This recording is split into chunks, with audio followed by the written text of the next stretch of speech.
إن الله وملائكته يصلون على النبي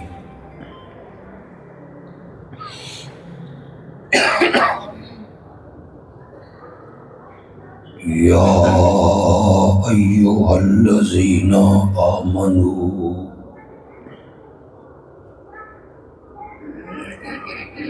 صلوا عليه وسلموا تسلیما۔ درود شریف پڑھ لیں۔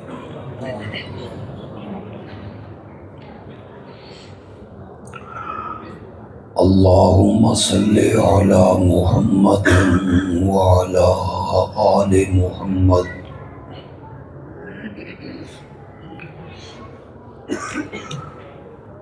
کما صلیت علی ابراہیم وعلی آل ابراہیم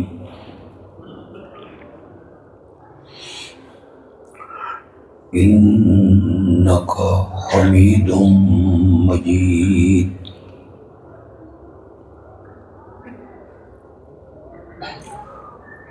اللہم بارک علی محمد وعلی آل محمد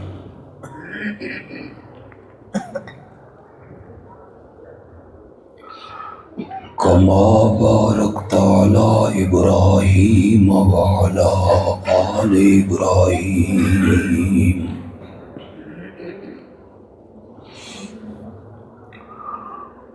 انک حمید مجید۔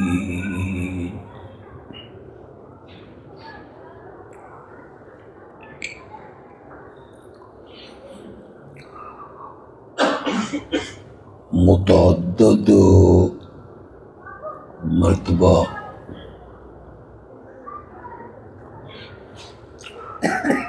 آپ کی اس مسجد میں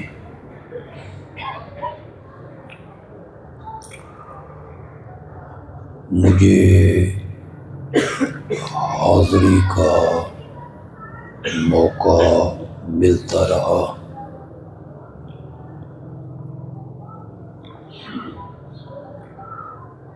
آج کی حاضری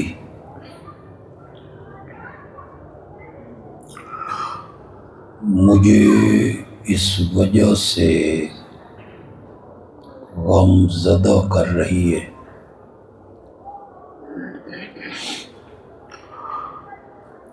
کہ ہمارے عزیز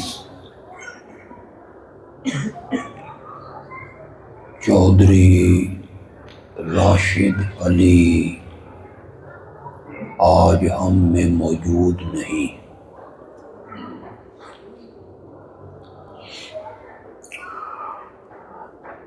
ان کی کمی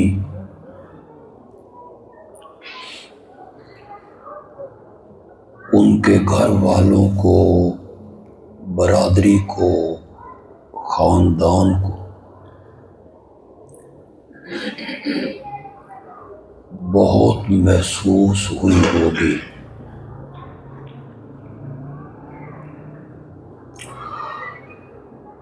اسی طرح ان کی کمی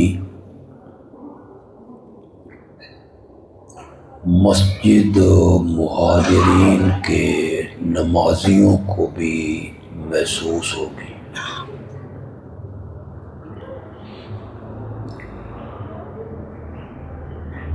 ہماری یہ دعا ہے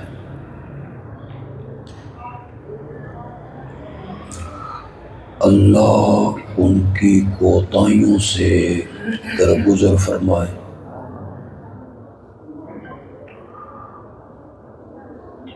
اور ان سے اللہ محبت اور پیار کا معاملہ فرمائے۔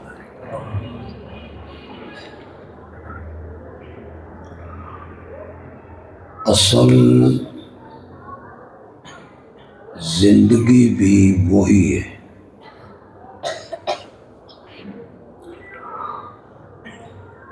یہ دنیا کی زندگی ایک عارضی زندگی ہے، مسافر خانہ ہے۔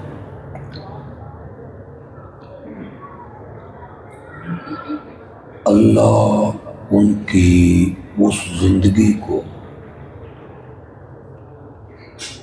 کامیاب فرما دے۔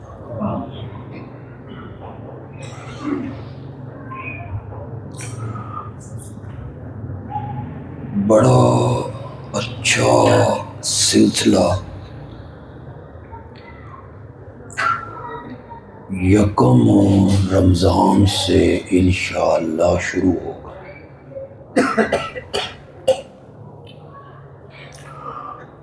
اور میرے ہم نام اور میرے عزیز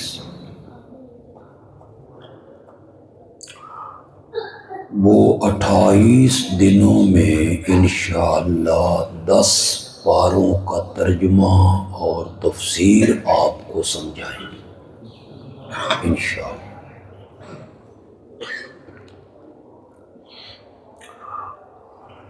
یقیناً آج کے درس کا عنوان بھی عظمت قرآن ہی ہوگا۔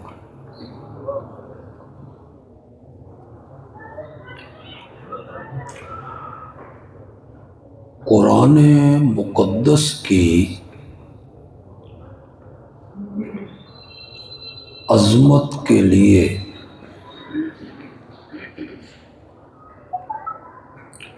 صرف ایک بات ہی کافی ہے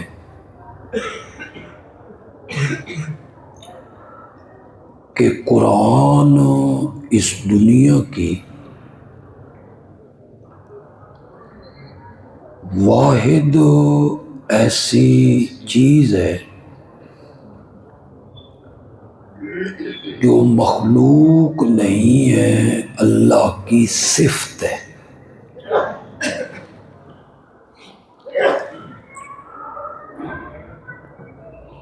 باقی ہر شے مخلوق ہے،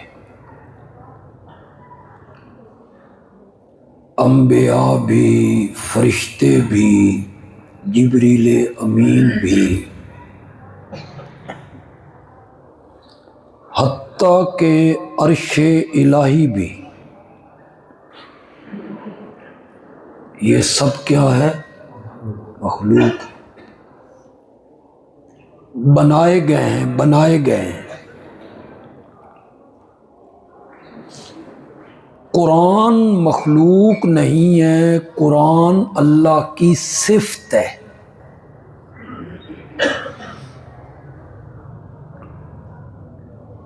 تو سمجھ نہیں آئی میری گل تھی؟ ہوا کرو تھوڑے جے۔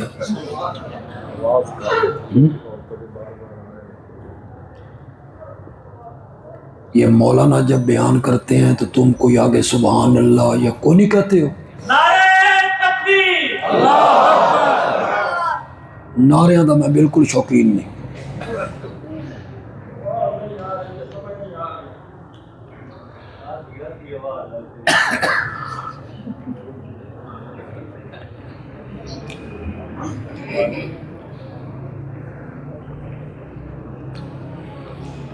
ہر شے مخلوق ہے، قرآن مخلوق نہیں ہے، اللہ کی صفت ہے اور اللہ کا کلام ہے۔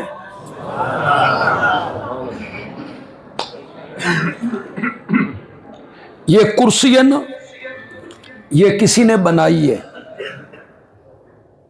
ہاتھ استعمال کیے، آنکھیں استعمال کی، کرسی بن گئی، صوفہ بن گیا، بیڈ بن گیا۔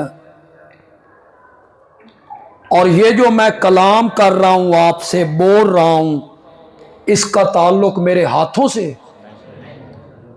آنکھوں سے، میرے کان سے؟ یہ کلام میرے اندر سے نکل کے آ رہا ہے۔ جتنی چیزیں اللہ نے بنائی ہیں ان کا تعلق اللہ کے ظاہر سے ہے۔ قرآن اللہ کا کلام ہے، یہ اللہ کے اندر سے نکل کے آیا ہے۔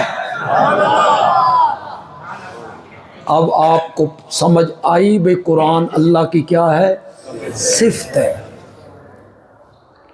یہاں جتنے پڑھے لکھے نوجوان بیٹھے ہو، متکلم ہمیشہ اپنے کلام سے پہچانا جاتا ہے۔ کسی نے متکلم کو پہچاننا ہو تو اسے اس کے کلام میں پہچانے۔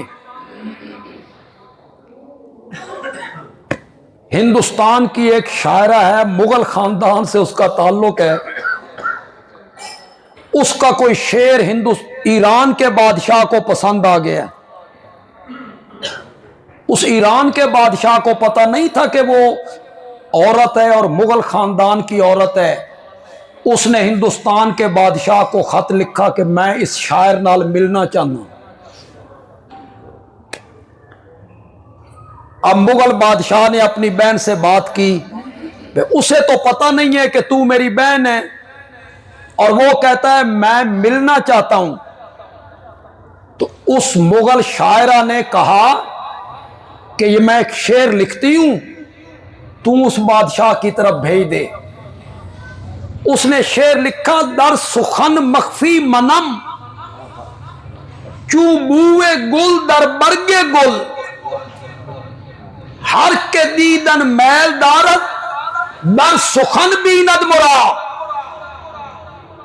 کہتی ہے میں اپنے کلام میں چھپی ہوئی ہوں، جس طرح پھول کی خوشبو پھول کی پتیوں میں چھپی ہوتی ہے، میں اپنے کلام میں چھپی ہوئی ہوں۔ ہر کے دیدن میل دارت در سخن بیند مرا، جس نے مجھے دیکھنا ہونا وہ مجھے میرے کلام میں دیکھے۔ بندیالوی کہتا ہے جس نے رب کو دیکھنا ہونا وہ رب کو رب کے قرآن میں دیکھے۔ قرآن کہ قرآن کلام کس کا ہے؟ تو کلام دیکھ کے متکلم کی سمجھ آ جاتی۔ قرآن کی عظمت کے لیے تو ایک ہی بات کافی ہے کہ یہ مخلوق نہیں ہے، اللہ کی صفت ہے، اس میں رب کلام کرتا ہے۔ یا ایھا الذین آمنوا کتب علیکم الصیام، اے ایمان والو تم پر روزے فرض کیے گئے ہیں۔ اے اللہ کہندے نال گلاں کر رہے ہیں، کس کو خطاب کر رہا ہے؟ یا ایھا الناس اعبدوا ربکم، اے لوگو عبادت کرو اپنے۔ یہ رب کس سے باتیں کر رہا ہے؟ قرآن میں رب باتیں کرتا ہے لوگوں سے۔ قرآن کی سب سے بڑی عظمت یہ ہے کہ قرآن کلام اللہ ہے، قرآن میں اللہ بول رہا ہے۔ خلیفہ رابع داماد نبی حضرت سیدنا علی ابن ابی طالب، کہو سارے رضی اللہ تعالی۔ تو سنوں نہیں پڑھایا بھئی جب کسی صحابی کا نام آئے تو کیا کہنا چاہیے؟ کدی میری مسیح چاہ کے میرے مقتدیاں نو ویکھو، میں پیچھے بول دا ہوں پہلے بول دیں، ہن من لگدا ہو میرے نال زیادہ سمجھ گئے۔ حضرت علی کا میں نے نام لیا تو کیا کہنا ہے؟ شاباش، زور سے کہو رضی اللہ تعالی۔ حضرت علی میں بڑی خوبیاں ہیں، لیکن جو حضرت علی کا ایک مقولہ میں آپ کو سنانے لگا ہوں نا، وہ سنیں اور آپ اس کی لذت لیں۔ حضرت علی رضی اللہ تعالی عنہ فرماتے ہیں کہ جب میرا دل کرتا ہے کہ میں رب سے باتیں کروں تو میں نماز پڑھنے لگتا ہوں۔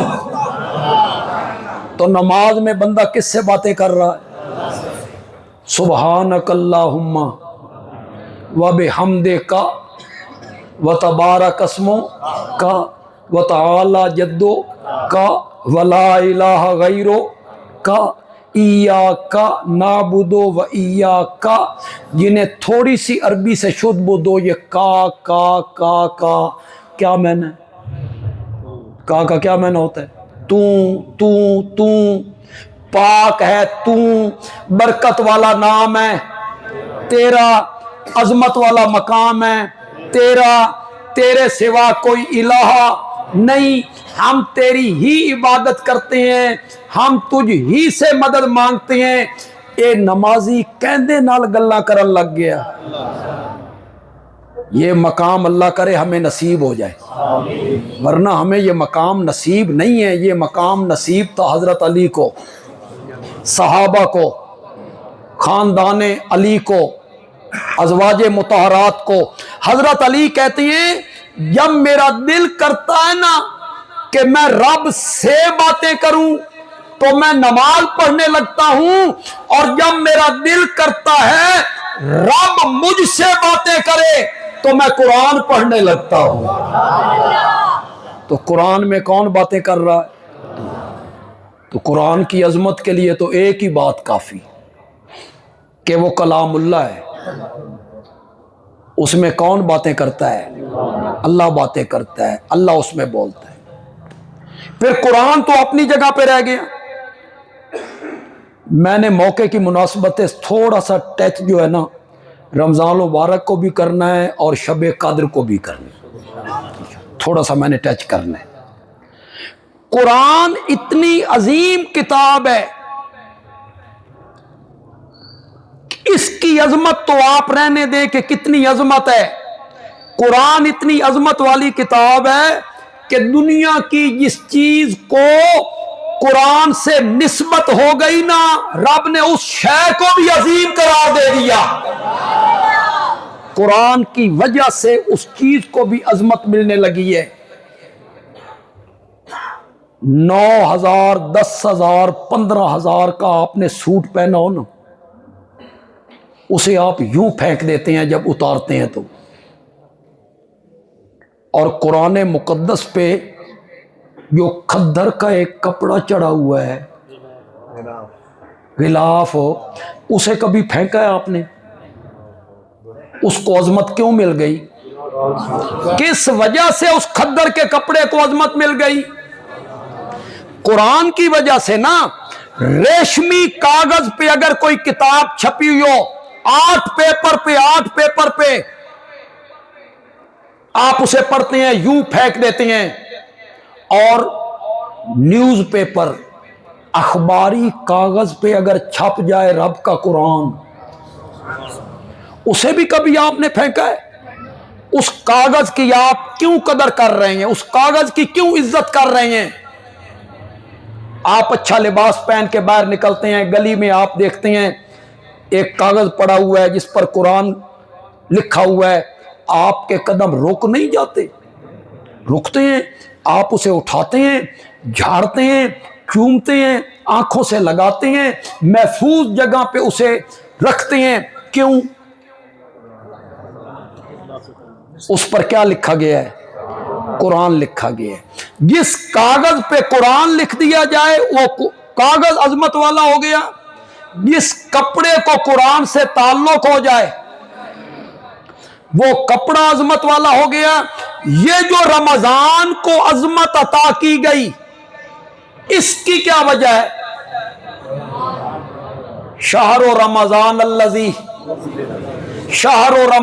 الذی انزل فیہ، یہ جو رمضان کو عظمت ملی ہے، عزت ملی ہے، اتنی عزت کہ اگر رمضان کا ایک روزہ بغیر شرعی عذر کے آپ نے چھوڑ دیا، ایک ہے شرعی عذر، سفر ہے، بیماری ہے، ڈاکٹر کہتے ہیں اگر روزہ رکھو گے تو بیماری بڑھ جائے گی،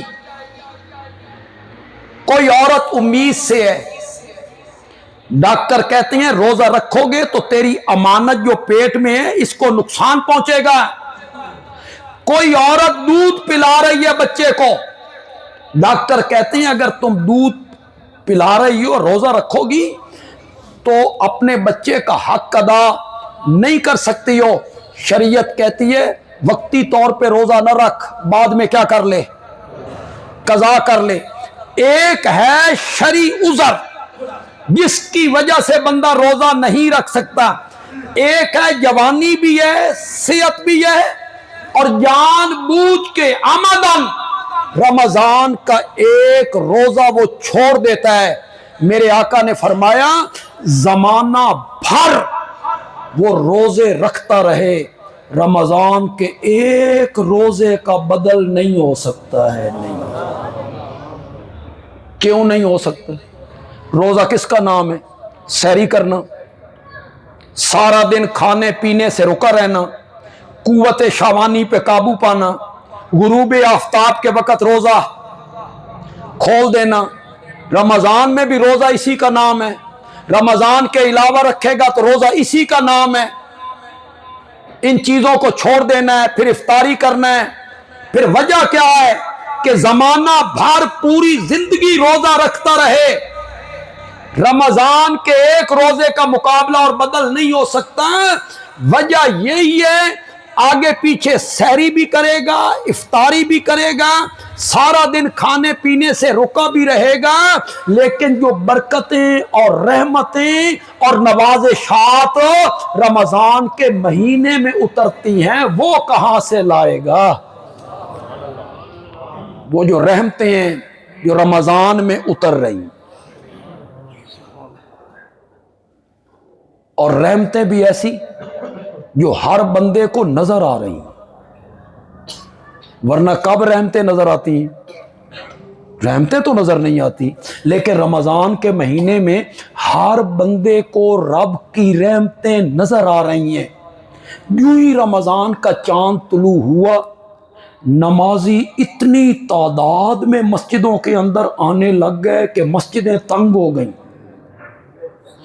سڑکوں پر صفیں بچھنی لگیں۔ یہ کیا ہے؟ رحمت نہیں ہے؟ رحمت ہے نا کہ سارے لوگ مسجد میں آ گئے، مسجدیں بھر گئیں، سڑکوں پر صفیں بچھنے لگی۔ جن لوگوں نے فرض نماز کبھی نہیں پڑھی ان لوگوں کے ہاتھ میں بھی تسبیح آ گئی۔ رب کی رحمت نہیں ہے تو کیا ہے؟ وہ بندے بھی تسبیح رو رہے ہیں، وہ بندے بھی وظیفے کر رہے ہیں۔ جن لوگوں کو ساری زندگی تہجد کی کبھی توفیق نہیں ملی، سحری کے بہانے وہ اٹھے، اللہ نے انہیں بھی تہجد پڑھنے کی کیا دے دی؟ توفیق دے دی۔ تو رب کی رحمتیں رمضان میں اترتی ہیں، سارے لوگوں کو وہ رحمتیں نظر آ رہی ہیں۔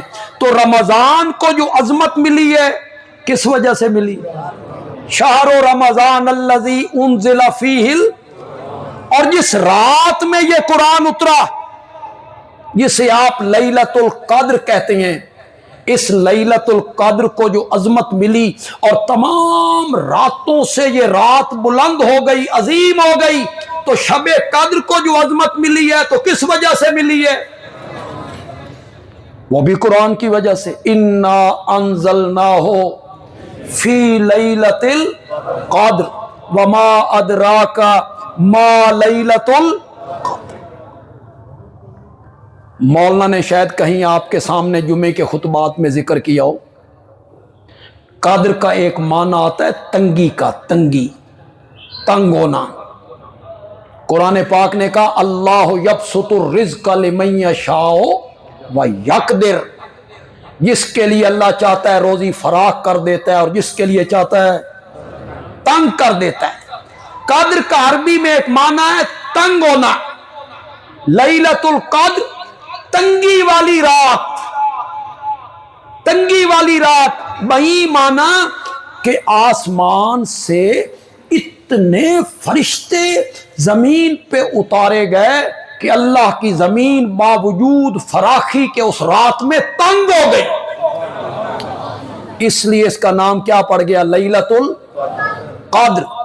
اور ایک قدر کا معنی ہے قدر و منزلت، ہمارے اردو میں استعمال ہوتا ہے، فلانے بندے دی میری نگاہ چ بڑی قدر ہے، قدر و منزلت کے معنی میں ہے، قدر و منزلت والی رات۔ لیکن یہ جو میں نے بیان کرنا ہے نا، میں قبرستان وچ نہیں کرنا، یہ تھوڑا جہا بولو تو میں بیان کروں،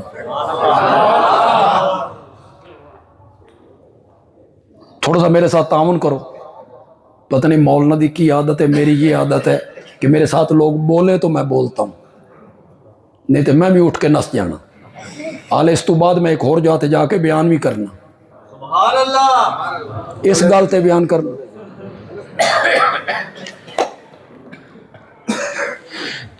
قدر و منزلت والی رات کس معنی میں؟ قدر والی کتاب کون سی ہے؟ قدر والی کتاب، قدر والے رب نے قدر والے فرشتے کے ذریعے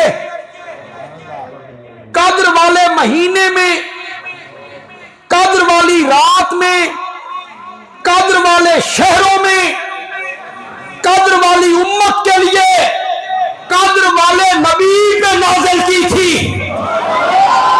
انا انزلناہ فی لیلۃ القدر، لیلۃ القدر خیر من الف شہر، لیلۃ القدر 1000 مہینوں سے بہتر ہے۔ تنزل الملائکۃ والروح، فرشتے اتر رہے ہیں، جبریل امین اتر رہا ہے، ہر طرف سے سلام سلام کی صدائیں آ رہی ہیں۔ ہی حتی مطلع الفجر، شب قدر 1000 مہینوں سے بہتر ہے۔ خیر من الف شہر، 1000 مہینوں سے بہتر ہے۔ یہ جو بہتر ہے نا، اس کو رب نے مبہم رکھا، خیرن کو رب نے بیان نہیں کیا، اسے مبہم رکھ دیا۔ کتنی بہتر ہے نہیں بتایا، نہیں بتایا۔ 1 گنا، 2 گنا، 10 گنا، 100 گنا، 1000 گنا، لاکھ گنا، کروڑ گنا، اس سے نہیں بیان کیا، مبہم رکھ دیا۔ اللہ کہنا چاہتے ہیں 1000 مہینوں سے بہتر ہے۔ کتنی بہتر ہے یہ میں جانتا ہوں، میں جانتا ہوں۔ لیلۃ القدر خیر من الف شہر۔ نعرہ تکبیر، آپ کے ذہن میں کبھی آیا یا نہیں آیا؟ علماء نے کبھی بیان کیا یا نہیں کیا؟ یہ 1000 مہینوں سے بہتر ہے، کیا معنی ہے؟ کس معنی میں ہے بھائی کہ ایک رات 1000 مہینوں سے بہتر ہے؟ یہ میں آپ کو سمجھاتا ہوں۔ اگر آپ توجہ سے میری بات سنیں، انشاءاللہ آپ کو لطف آ جائے گا، لیکن اس کے لیے مجھے تھوڑی سی تمہید باندھنی پڑی۔ آج سے 2 صدیاں پہلے چلے جائیں، یہ ریل گاڑیاں، بسیں، ٹرک، کاریں، جہاز نہیں ہوتے۔ سفر کس پہ ہوتا تھا؟ اونٹوں پہ، گھوڑوں پہ، خچر پہ، گدھے پہ، پیدل۔ شاہپور کے بندے کو ہائی کورٹ میں تاریخ بھگتنی ہے تے جانا اٹھاتے، کتنے دن لگ جائیں گے؟ 2-3 دن پہنچ جاسی۔ اور میاں والی کے بندے کو جانا پڑے ہائی کورٹ تاریخ بھگتنے، اونٹ پر، پیدل۔ مکے سے مدینہ لوگ جاتے تھے اونٹوں پر، 500 کلومیٹر، 15 دن، 20 دن لگتے تھے۔ اور اب جو سعودیہ نے گاڑی چلائی ہے 2 گھنٹے، 2 گھنٹے میں مدینے، اور جہاز 25 منٹ میں جدہ ایئرپورٹ سے اڑتا ہے، مدینہ ایئرپورٹ صرف 25 منٹ میں۔ اور پہلے جب اونٹوں پہ ہوتا تھا سفر 15 دن، 20 دن، مہینہ، تو لوگ اس طرح سفر کرتے تھے، سفر مہینوں میں ہوتے تھے۔ پھر ریل گاڑی ایجاد ہو گئی، اس کی پہلی رفتار 30 میل فی گھنٹہ تھی، بس